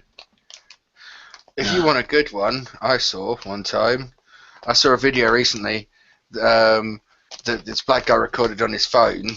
There was this little old white lady just sat on her like little porch bit, and she was watching the black people over in the park having a picnic through her binoculars, and obviously they catch her they see her doing it, so he comes over to obviously confront her as to why she's doing that, yeah? Mm-hmm. And she sees him coming over. He's quite distant, and she starts screaming hysterically and shouts rape. Dear God. Yeah. That far away. He's a good, like, he's at least 3, 4, 5 meters away, I'd say. Lovely. I mean, you're filming a fucking private family moment. What the fuck you think's gonna happen? She was looking at it through the binoculars. She just kept staring at them through binoculars. Oh, God. And then they saw her sort of doing it, and they just went over to sort of ask her what her problem was. And, Are you trying to get a good look at the diaper shot of the kids? Fucking get off on that shit. That's what would be running through my mind if someone's looking at my family outing. One of the many things, either that or they're thinking that maybe they recognized me personally from somewhere, maybe. And, yeah. Usually on one of those programs that starts with most and ends in wanted. Yeah. Jim, are you a serial killer? Unfortunately, no. I wish I was. Me No, too, I'll tell you pal. who Jim is, right? Jim's not one of those people who's like, we're looking for this guy who's like, killed a bunch of people. No, I'll tell you who Jim is. Jim is the one you see on that program where he breaks into a liquor store, essentially by falling through the ceiling. And then just like, they sort of land on the floor, sort of like, they've really hurt their legs, so they don't really bother like doing much else apart from sort of like just sitting there and drinking a bunch of beer, waiting for somebody to come. Yeah. That does sound like me to a T. I was doing this like larcenous, felonious activity and fucked up because I was too fucked up to know what the hell I was doing. So I decided to get more fucked up while I waited to go to jail. Two broken legs, you thought, well, I'm not going anywhere. Might as well have a beer and just wait till the police come. Yeah, I'm busted. They can call the ambulance for me. That's a version on something Mr. Johnny Puke did once. I know, because I didn't see him for 3 weeks, and I wondered where he went. Oh, he was in the lockup. Oops. I did hear one of some criminal who, like that, hurt themselves trying to break into somewhere. And, the guy completely paralysed himself, pretty much. He pulls out his phone, and he's, calls them up, and he's just like, calls through to 909, sorry, I was about to say 909, which is our one, but 911, because I think it's America. Whatever. Who the fuck? And 90210 or whatever it was. Yeah. And so they've got the call on this show that I'm watching, that I'm seeing this on, and they're like, what's your emergency? And he's like, I need an ambulance, and you're probably going to want to send the police too. And they're like, what happened? He's just like, well, look, I've broken into a building and I've broken my legs. Hey, he's honest. So he was stuck in the middle of this fucking, I can't remember what building it was now, with 2 broken legs, because he had gone to break in through the skylight, but the skylight was sort of like 2 floors above. There was kind of like, instead of like a full floor on the, as the second floor, it was one of those sort of mezzanine things. There's a big hole in the center where the skylight is to let the light through. So he had gone to try and break in through this skylight and just didn't realise that he was about to fall 20 feet instead of 10 foot and plummeted down 20 foot right onto his fucking shins. You know, there's one thing to be said here. Turning yourself in, if it was a first offense, means you'll get time shaved off, plus be guaranteed anything with good behavior. Even less time. So if you kiss the right ass and don't fuck it up in prison, you'll be out in no time. It's that second and third offense that you'll start getting raped for. It depends on what you've done too. Like, Well, it also depends on what I'm you- saying with that particular circumstance, that would be... Obviously, if you murdered someone, you know, you're guaranteed at least 15. Yes. Unless you play the blind card. Someone just gave me this thing, and I pulled on it, and it went bang, and threw my hand back, and oh my god, I didn't know what the hell I did, and everything was wet and mushy everywhere. Sir, we have video of you saying, I'm going to kill the son of a bitch. I know, I'm not the call. I'll tell you what's funny. I saw a woman shooting a shotgun, and she was told to put the shotgun in her shoulder by her husband who was filming it, and she was like, "No, you're just trying to break my shoulder, you asshole!" And she was like literally holding it almost like it was a bazooka, like the butt was sat on her shoulder, not into her shoulder, and she fired the shotgun, and literally it flew backwards out of her hands. Okay, let's get back to this. Okay, and then asks for my number so we can meet up again or maybe catch Pokemon or something.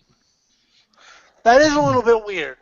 I mean, Not but really. I'm talking as a very socially awkward person who doesn't ask for anyone's number, although, unless, like, we talk for an hour or 2, 3. So I'm a very socially awkward person, let's put it that way. So, yes, that is weird to me. Do you know you get mixed signals out of this thing, because you get women sort of like, we don't want a guy to approach us and talk to us, but then you look at all of their rom-coms, and what happens, they have this idea of the meet cute and everything like that, where the guy approaches them and strikes up a conversation, and, is nice and friendly to them. But then any time a man ever seems to do that in the media, it seems to be the worst thing he could have done. See, every woman I've dated has to approach me first. Because, one reason, A, I'm blind, and 2, I don't really talk to people unless they talk to me, unless I know them. So, yeah, every woman who I've ever, had any feelings for has to approach me first. Which is, because I'm cool like that. I'm just reminded strictly of social interaction back in the fucking day, where we'd be hanging out in the mall, we meet up with another bunch of people that we didn't know who the fuck, or one-on-one. They looked like they were all fucked up on drugs. I was all fucked up on drugs. Hey, how's it going? Would you like to fucking smoke a bowl behind the mall with me? Okay. Yeah, I remember one girl I knew from college just texting her, fancy a fuck. Well, that was the college frat parties for me, but that was a lot more social environment than just hang out in the mall, which was social to begin with back then. Especially at the arcades. That's where we had fun. Like I said, I'm Back when people had reasons to leave their houses. Mm-hmm. Reasons to leave houses. Chaz, speak English, please. Anyway, continue with the story, else we'll be here all day. This isn't the only such unwanted encounter I had since I downloaded the game 3 days ago. There was also this guy who sat next to me on the bus, saw the app open on my phone screen, and offered to show me somewhere could catch a high-level Poliwhirl. I declined and resisted the temptation to add that a Pokemon was probably not the only thing I'd catch if I went with him. Okay, automatic assumption there, yeah. I mean, it's weird gun. Okay, yeah. His is creepier. His is more. Yeah, let me take you somewhere. Yeah, that's. And there has been a few news stories of people using Pokemon Go for sinister means. Which I support because, hey, less people playing Pokemon Go. Just because you're blind, to stop hating the sighties. Jim knows that it's not because I'm blind. I'm not gonna. Jim, explain why I hate Pokemon Go. Because it's stupid. Why? Why is it stupid? I think it's I'm going to defend Pokemon Go, right? It's a great idea for the franchise itself. It's Pokemon in the real world. You walk around being a real Pokemon trainer. You can go and play Pokemon in the real fucking world. As a teenager, we would have loved this shit. I could do that too, Chaz. Give me some LSD. You see. We all know saying I don't play Pokemon Go is the new I'm a vegan. Well, I don't play Pokemon Go, but that's because my phone won't do it and I can't afford a new phone. Would you do it if you could? I probably would, yes, but I wouldn't be fucking totally addicted like some of these people. Okay, yeah, I can agree to that. I'd probably fucking walk through the woods a bit more, seeing if something was out there, and then... I just lost all respect for you that I never had, so... Well, good. Yeah, I never had respect for me to begin with, so fuck off. It's like where I live, because Pokemon Go's just come out in Britain recently. And so my wife downloaded it, and we've been playing it here a little bit. It is kind of fun. It's kind of like it's this bit where we seem to be turning towards this internet and augmented reality. It's starting to ask the question of at what point will we then sort of move beyond a need for a corporeal body when we could just exist as energy if I said in a it once, frame.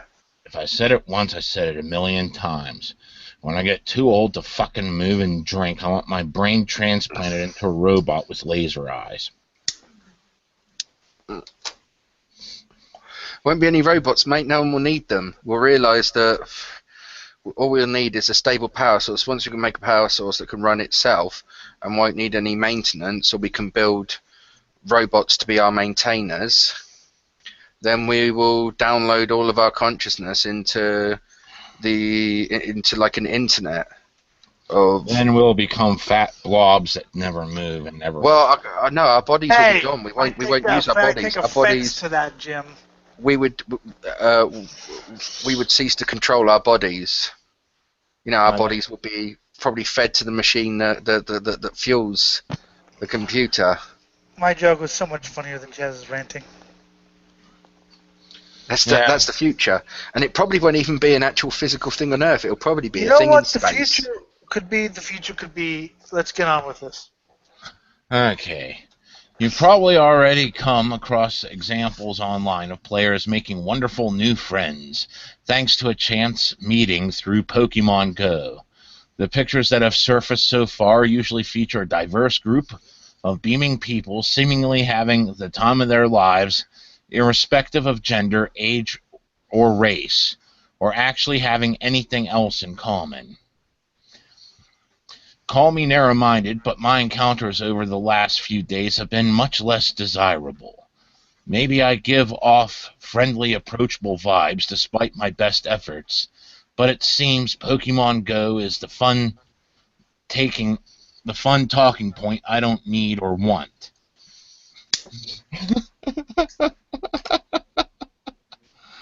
Whenever you meet someone new, you usually try to find a common topic that you can talk about. You expand on it.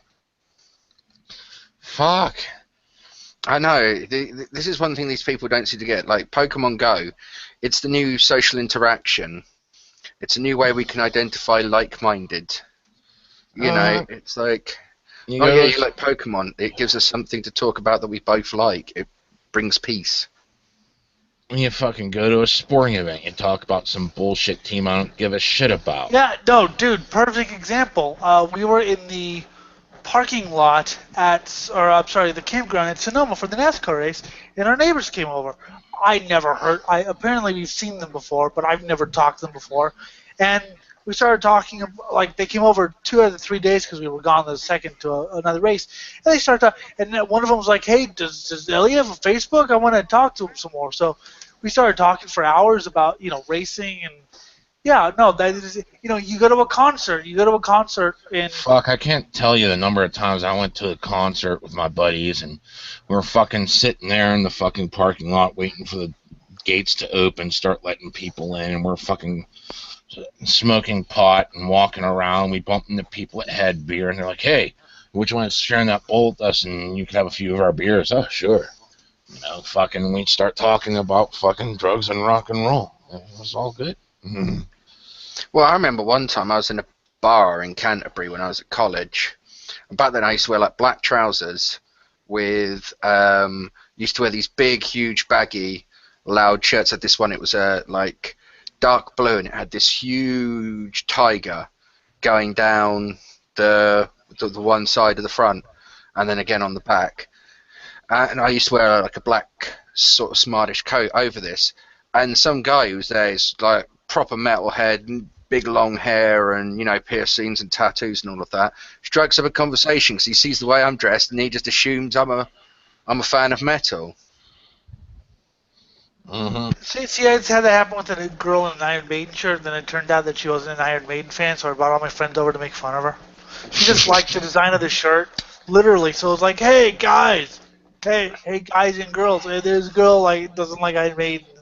But now I can tell you, we were at Deicide, and it was like, hey, like I see you in the Deicide shirt. Haven't I seen you before? I don't think so, but maybe what about Broken Hope? Yeah, Broken Hope's just interacting with people. Granted, I've said that, and yet most of the time I'm just sitting there like this, But wait. Shit, there was this one carny that was working. It was a booth where you fucking throw darts at posters, and you got the poster that it landed on. And there's this one kid trying his heart out for a fucking Iron Maiden poster. And the guy's like, I bet you're too young to even know what that is. Well, I don't, but it looks cool and shit. He's like, if anyone in your group can fucking name the fucking lead singer, I step up. I'm not even part of the kids group. I just step up and say, Bruce Dickinson. He gave me the poster right there. I would have said, which lead singer, the current one or the 2 previous ones? That was one of my posters. Yeah, I know. Anyway. Well, no, dude, I've had that. I mean, I was talking to someone older than you, and I posted something about, what was the band? I think it was, Bolt Throw, and he's like, oh, yeah, you don't even fucking know Bolt Throw. They were around before you were born. I was like, yeah, or they're like, you don't even know the band. I was like, yeah, I fucking love the band, So I gained people's trust that way by basically I mean, you remember that Rod guy, that drunk, weird guy who was like, how do you know so many bands and you're 22 years old? Mm-hmm. It's called having no life. Anyway, continue. I begged my boyfriend to sign up so he could wander around with me, acting as a makeshift weirdo shield. But despite my best efforts, he thought it was odd that an adult would want to play such a game. I think it's pretty odd that an adult would want to play such a game, but then again, I'm a fucking snob, so. Yeah, who cares what you say? Fuck you, Jim. Exactly. Why are you on the show anyway? Because I shit on things. Oh, Don't because forget it. You're basically my eyes. Yes, I'm reading a picture right now. That's all you're good for. Useless for you. That's all you're good for. I'm the seeing eye mutant. Got it. In fact, I'd go as far as saying the risk of actually coming across other players is the number one thing putting me off playing the game.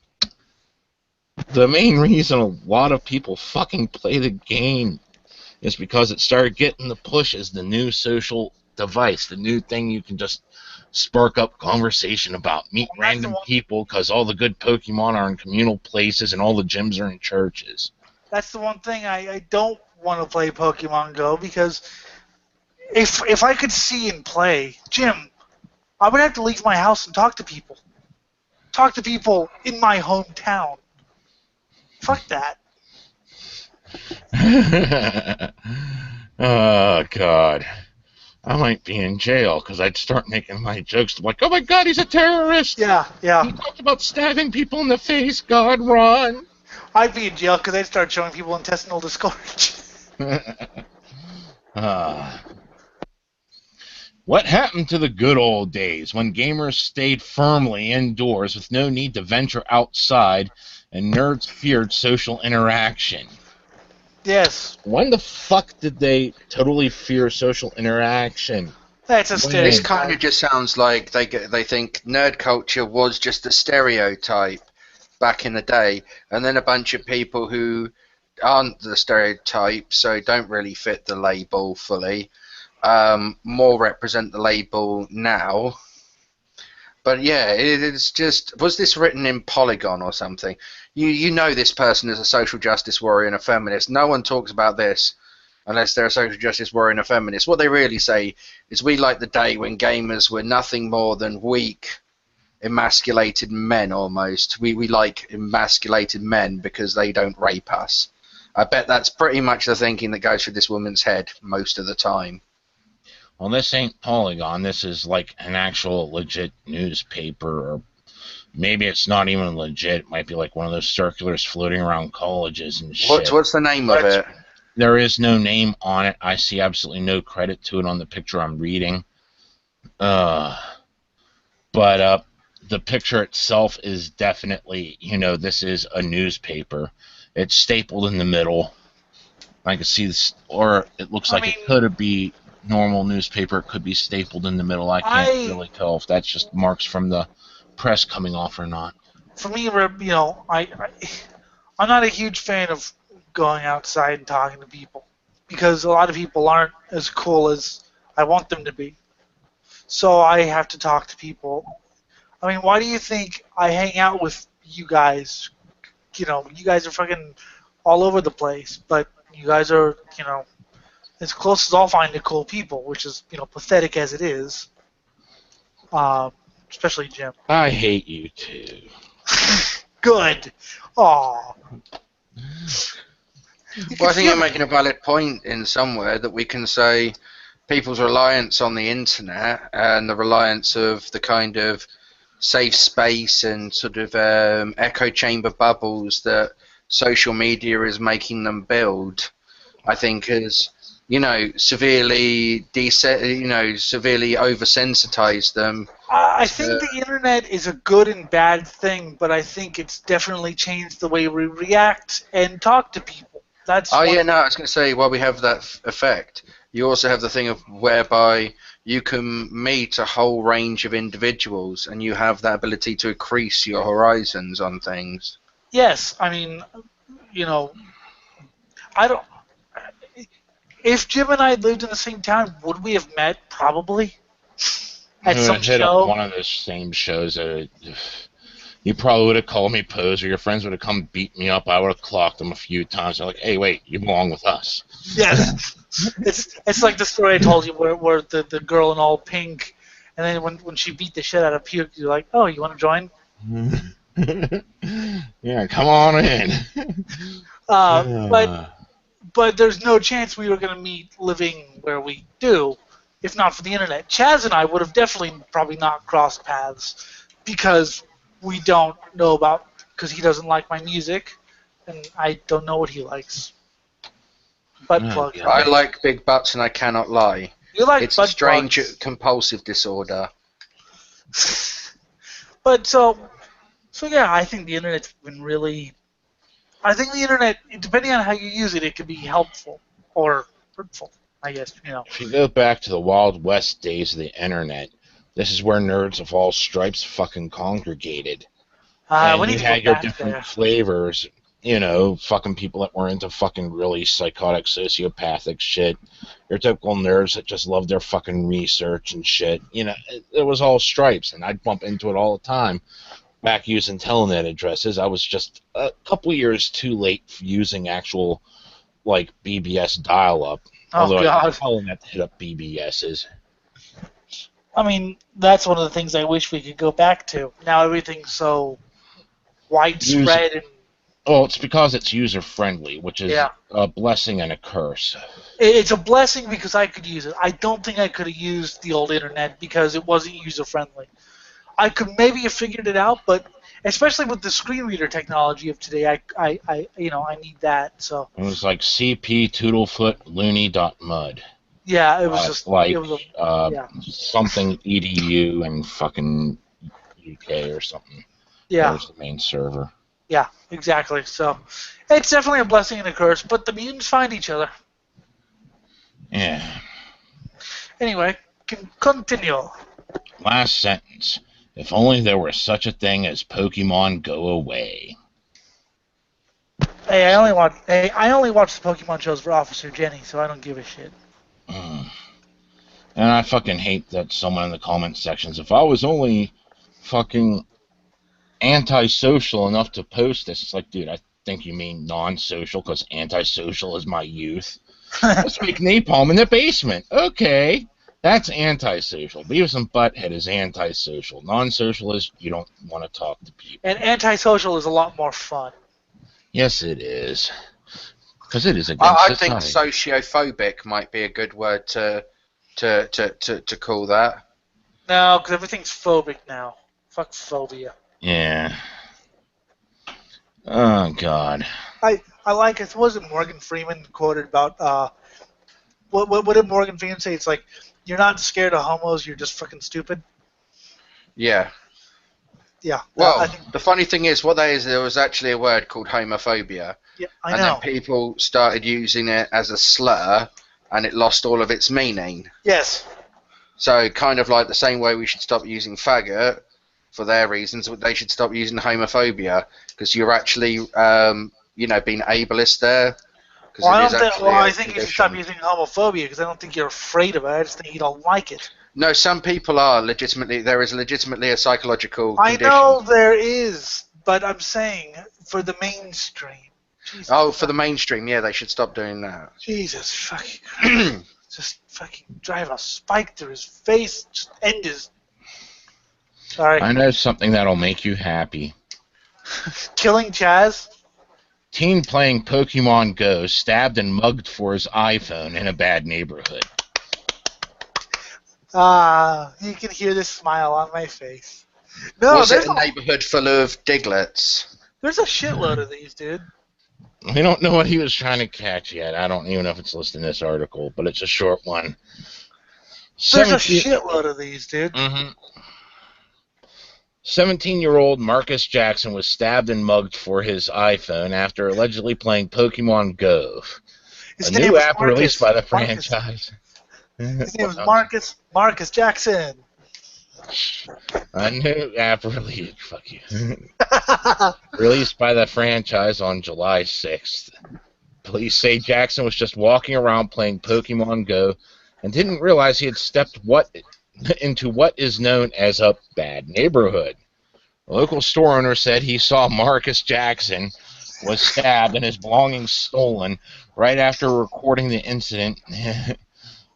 He immediately called the Chicago Police Department. Gonna beat him. Gonna rob him. Gonna kill him when his Pokemon run out. His Pokeballs or whatever, I don't care. I don't care. When his batteries run out, I don't know, but still, as soon as you said Marcus Jackson, that song came into my head. Thanks for showing me, Jim. Yeah, you're welcome.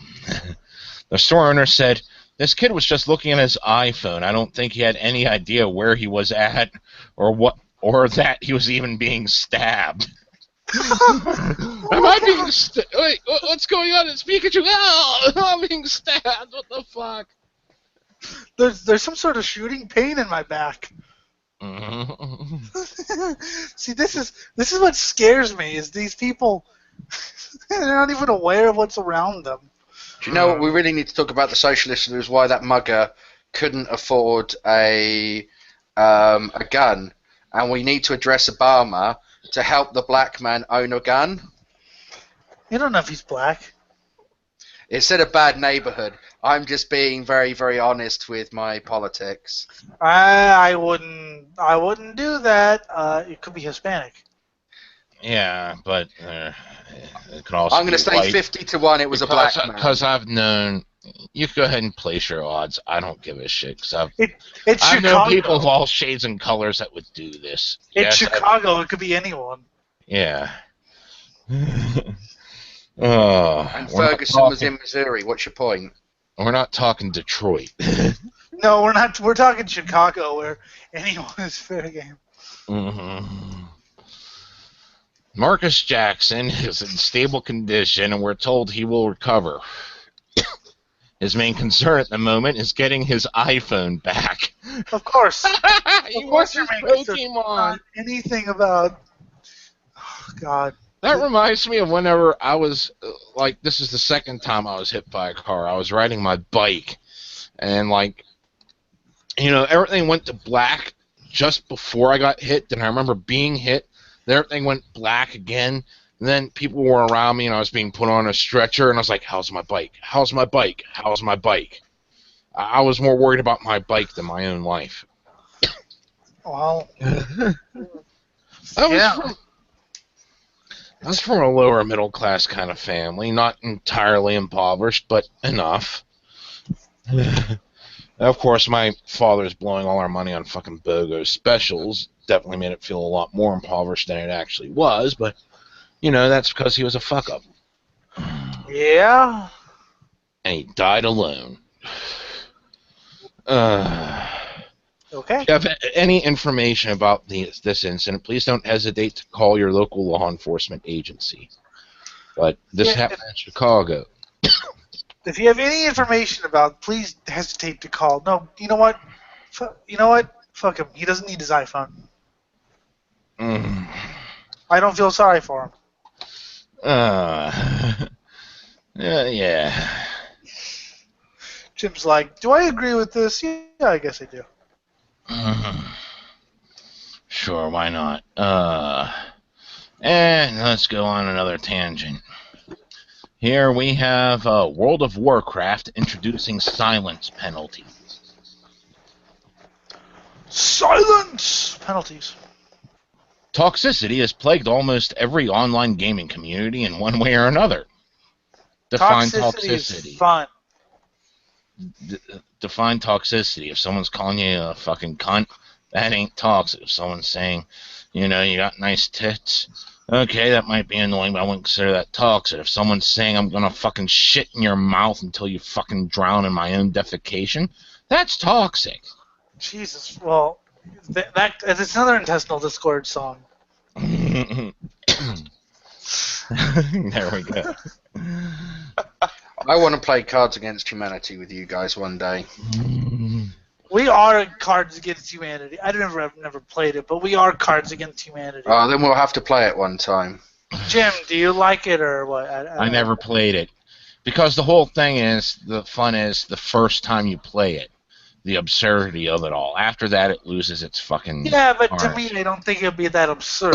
I mean, to me, it'd probably just be thoughts that I've thought. Yeah. While each company has taken steps to limit toxicity, define it, many of them have either been ineffective or open to abuse. Oh, are they ever open to abuse? Everyone should be open to abuse. Well, I'm talking they get people banned for saying, something... I know. Eh. I'm not stupid. The anonymity of the internet allows people to quickly assume a new identity after being punished. This is true, and this is something I've done so many times. I get banned from a forum, I come back in as a different guy who somehow agrees with everything the previous user says. However, Blizzard has introduced a new silence penalty with the Legion pre-patch. There has even been a chat squelch feature in place previously, although it was not known to many players until they themselves have gotten squelched. Squelch. By the way, I got coffee. Life is good. Any player who's reported multiple times in the categories of spam or abusive chat. What is abusive chat? Oh, abusive chat on iRacing would be calling someone cunt. I kid you not, a guy got banned for doing that. One of my friends, because after the other guy drove like an utter idiot, and I know the other guy too. One of my friends called him a cunt because there's a live. You know how online games are. There's like there's like a speak thing. You can press the microphone and speak, and all the people in your race hear it. Or you can just team speak with the people on your team, so you can say whatever you want about other drivers, and you won't get penalized. But if you say something in the actual public speaking radio feed thing, then you can get banned for shit. Lovely. Yeah. Anyways, they will receive an account-wide silence penalty. The penalty will be imposed after investigation. Silence players will not be able to talk in instance chat, raids, parties, and battlegrounds, and not be able to talk in global channels either. In addition, the player will not be able to create calendar invites or events, send in-game mail, send party invitations, wargame invitations, send invitations to duel other players, update a pre-made group listing, or create a new list for a pre-made group. So basically, you can do anything except like actually talk or anything, which is part of the game. Yeah, which is a huge part of the game. So you're pretty much stepping on their fucking tits and testicles. Yeah, that's great. Why not just?